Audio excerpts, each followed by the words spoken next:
எங்கள் வீட்டில் எல்லாருமே வந்து பொண்ணுங்க தான். அதனால் வந்துட்டு ப்ரெக்னெண்ட்டாக இருக்கும்போது எனக்கு வந்து பையன் பிறக்கணும் அப்படின்னு சொல்லிட்டு இங்கே வந்து நாங்கள் வேண்டிக்கிட்டோம். வேண்டிக்கிட்டப்போ அவர் சொன்னார், சாமி சொன்னார், இந்த மாதிரி பையன் கண்டிப்பாக பிறக்கும் அப்படின்னு, நீ போ நான் பார்த்துக்கிறேன் அப்படின்ட்டு. அதே மாதிரி ஒரு வருஷம் கழித்து பையன் தான் பிறந்தான்.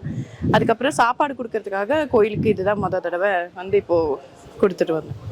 நம்ம ரொம்ப நாளாக இங்கே இந்த கோயிலுக்கு வந்துட்டு இருக்கிறோம். நாகையில் வர 18ஆம் படி கருப்பசாமி கோயிலுக்கு. நம்ம இதுவரைக்கும் வந்தது எல்லாமே நம்ம வந்து வேண்டியது எல்லாமே சக்ஸஸ் ஆகிருக்கு. 100க்கு 100 சக்ஸஸ் ஆகிருக்கு. எதுவுமே ஃபெயிலியர் ஆகலை. அதனால் வந்துகிட்டே இருக்கிறோம். குழந்தையை எடுத்துகிட்டு வந்தோம்.